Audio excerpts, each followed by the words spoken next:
Hola amigos. J'ai mis le micro là sur mon col de mamie. Un petit gloops avant de commencer. J'ai rallumé ma faux cheminée. J'ai sorti mon col de mamie. J'ai une petite boisson chaude dans une tasse en forme de citrouille. Est-ce que vous savez ce que ça signifie? Le retour de l'automne. Je suis trop contente d'être en automne, c'est ma saison préférée au cas où vous n'auriez pas deviné. Ça fait 2 semaines que l'automne a officiellement commencé, même si je suis de la team qui commence à mettre des citrouilles dans leur maison dès le 1er septembre.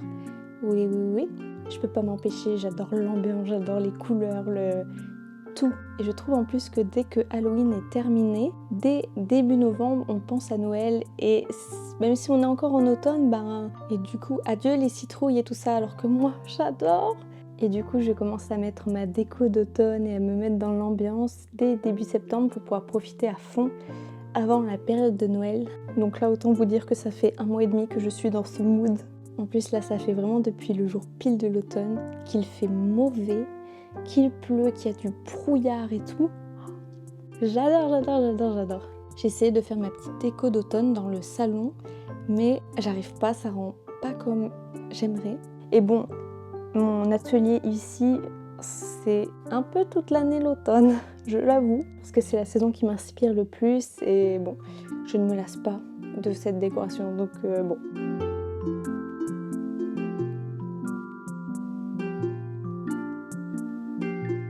Bref, aujourd'hui ce sera un vlog un peu plus court que d'habitude. D'habitude je filme sur plusieurs jours et là je vais filmer qu'aujourd'hui je pense.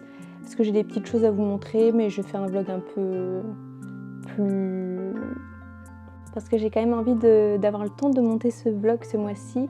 Sachant que j'ai beaucoup de petites choses de prévues. Donc j'ai peur d'avoir pas le temps et d'avoir trop de rush. Donc j'ai décidé de faire une plus petite vidéo.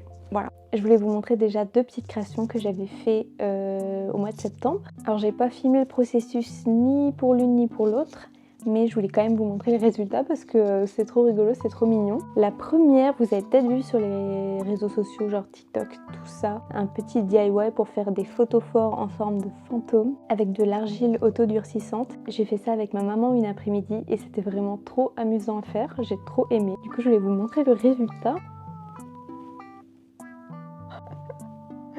J'adore! Vraiment, si vous ne savez pas quoi faire un après-midi, enfin en réalité il faut 2 après-midi parce qu'après il faut le temps que l'argile sèche avant de pouvoir appliquer. C'est des serviettes en papier avec de la colle pour faire cette petite effet là de tapisserie. Je vous mettrai en barre d'infos le lien de la vidéo que j'ai suivie pour faire ce petit DIY. Mais vraiment trop mime! Et après une petite bougie chauffe-plat, enfin une fausse hein, bien sûr. En plus qui fait des petits effets de lumière là, ça fait encore plus... fantôme hanté, il tient plus. Je vous montrerai aussi celui de ma maman, parce qu'il était trop sympa, on dirait vraiment qu'il flotte dans le vide un peu. J'ai adoré. Le mien, il tourne un peu la tête comme ça, et je sais pas, il a une vibe un peu d'éléphant. Je sais pas si vous voyez ce que je veux dire. Genre on dirait qu'il a un peu des oreilles d'éléphant, ou une trompe. Et genre il a une grande traîne derrière. Touc. J'adore, il me fait trop rire.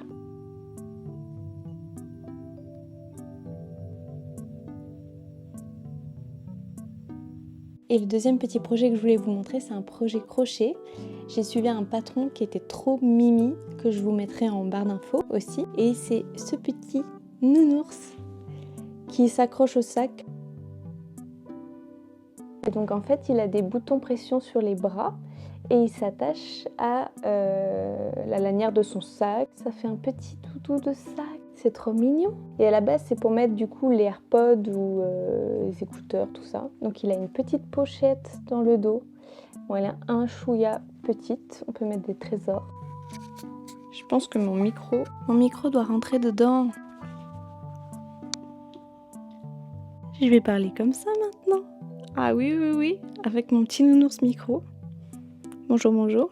Bref, voilà. Et du coup, pour ce petit projet, j'ai utilisé de la laine comme ça, qui est toute douce. Et alors, c'est pas de la laine chenille, c'est de la laine un peu poil de doudou, je sais plus s'il y avait un nom particulier, j'ai pas retrouvé même la référence exacte de cette laine-là, parce que de base je l'avais acheté pour faire un projet broderie. Je suivais une fille qui fait des petits pins en broderie que j'adore, et qui avait fait un mouton, je crois, avec de la laine comme ça en poil mout-mout comme ça, trop mignon.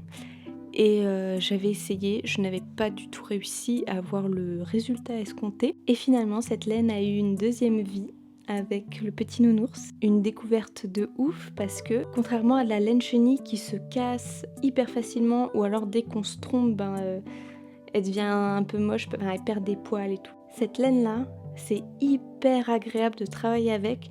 C'est hyper doux et ça casse pas, on peut défaire facilement. Par contre, comme c'est tout plein de poils, on ne voit pas du tout où est-ce qu'on est en train de crocheter. Mais quand on connaît bien son geste, on sait à peu près à l'endroit où piquer et bon, en vrai, j'ai réussi quand même si je ne voyais rien de ce que je faisais. Mais franchement, je vais racheter que de la laine comme ça. J'ai adoré crocheter avec ça. Vraiment, une bonne découverte. En plus, autre chose positive, c'est que si on se trompe, c'est pas trop grave parce que on voit rien avec tous les poils, donc ça c'est cool. Et aussi, je voulais ouvrir avec vous ceci. En effet, il semblerait que j'ai effectué une petite commande chez deux de mes illustratrices préférées afin de compléter ce mur d'illustrations. Et donc deux illustratrices que j'adore énormément ont sorti une collection d'automne absolument magnifique. J'ai été obligée de commander chez ces deux personnes. Du coup, par laquelle on commence ? On va faire en premier Pépin de Lune. Sa collection qu'elle a sortie, c'est avec des souris, des petites souris et des pommes. En plus, ça fait quelques jours que j'ai déjà reçu les commandes, mais que j'attends exprès pour pouvoir filmer cette petite vidéo et ouvrir avec vous. Oh là là là là, c'est très beau. J'adore les gens qui font des trucs trop magnifiques. Oh là là, un truc de fou. On a donc les deux petits stickers. La première petite souris, trop adorable. La seconde qui est déguisée dans une pomme. Trop chou. Un petit goodies trop mignon.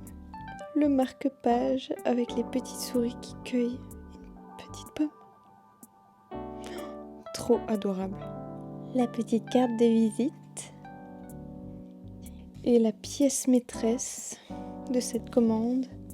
Oh, elle est incroyable. Les détails.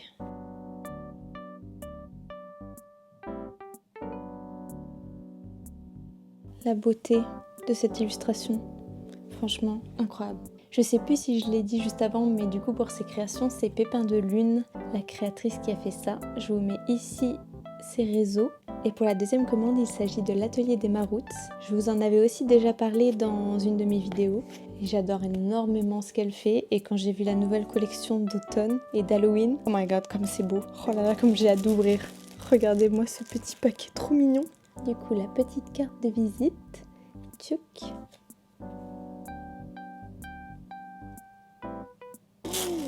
Mais j'ai autant craqué que ça. La beauté! Je vais vous faire un étalage de tous les belles cartes. Oh là là. Regardez-moi ça, comme c'est beau.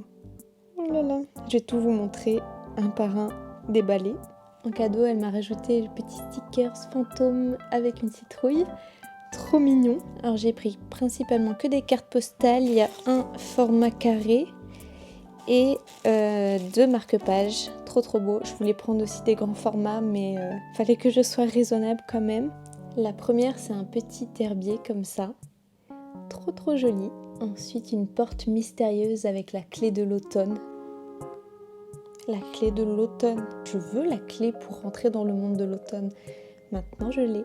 Trop beau. Il y avait aussi plusieurs cartes en mode herbier. Donc j'ai pris la citrouille, trop belle, et la cèpe des pins. Ensuite le format carré, c'est ce petit mulot qui mange une framboise. J'adore de ouf. Il va rejoindre son copain, l'autre mulot qui mange le radis, qui est juste là, de la même créatrice. J'adore. Et dans la collection d'Halloween, j'ai pris ce petit paquet de bonbons à la citrouille. Ça me fait trop penser un peu à Harry Potter avec des bonbons de Nellux. Et là, c'est sa petite mascotte, c'est un petit maroute. J'adore. Et pour finir, sur les marque-pages, j'ai cette petite bougie fantôme, très jolie, et une petite bouteille de jus de citrouille. Trop mimi, ça fait très Harry Potter. Et donc je vais tout accrocher sur mon mur, même les marque-pages je pense. D'ailleurs j'avais déjà accroché juste ici un des marque-pages qu'elle avait fait. Je trouve que ça rend super bien aussi. J'ai trop hâte d'accrocher tout ça.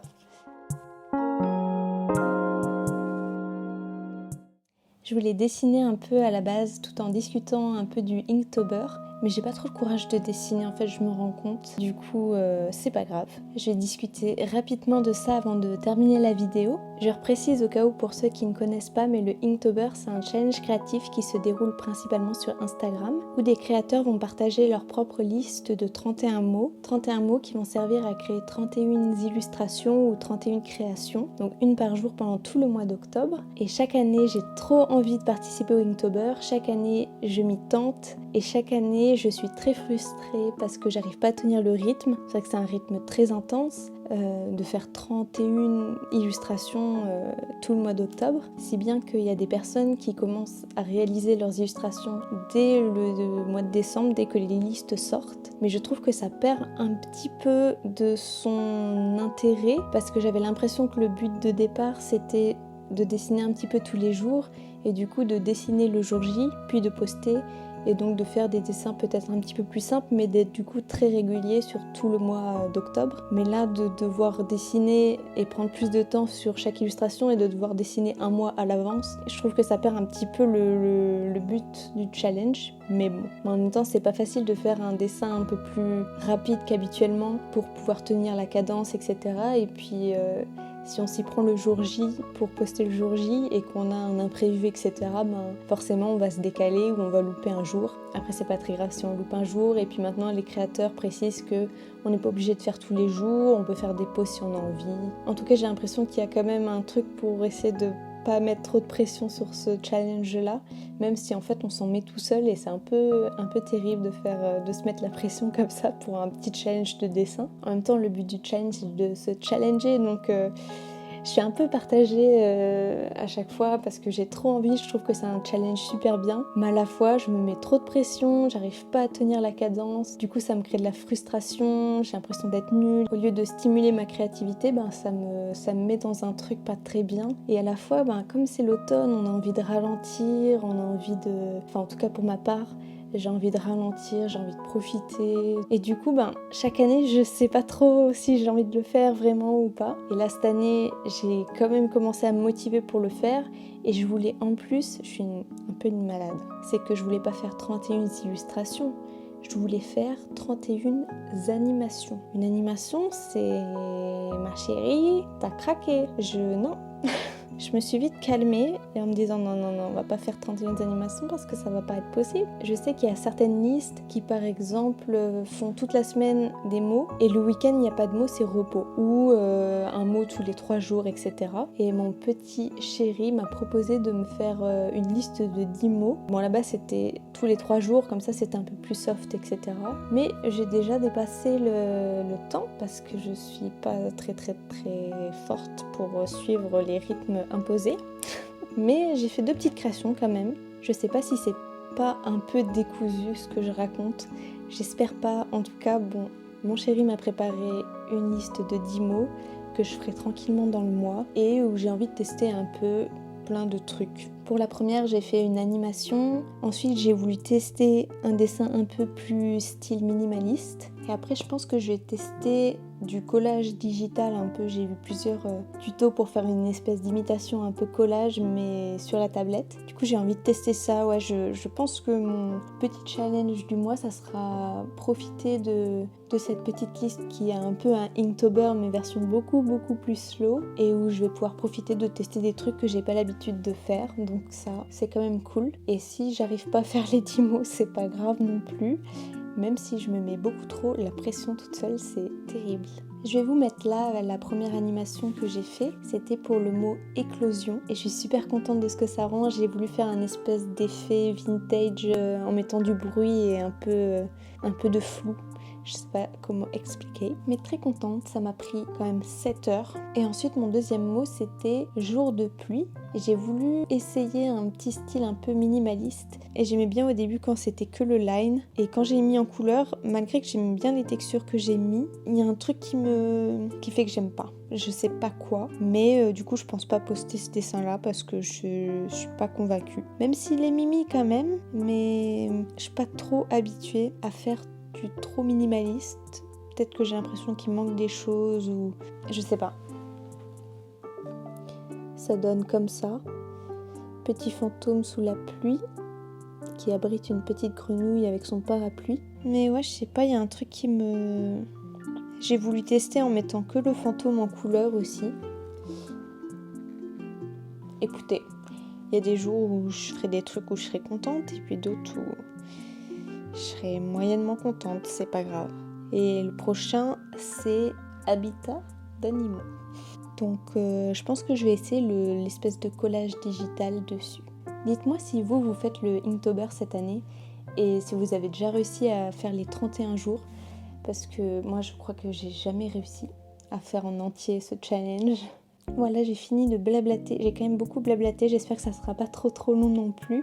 Et bon, c'était pas vraiment un vlog, je sais pas trop si on peut appeler ça un vlog. Mais j'ai quand même aimé tourner cette petite vidéo, j'espère qu'elle vous a plu aussi. Et on se retrouve du coup très vite pour une prochaine vidéo. Bisous!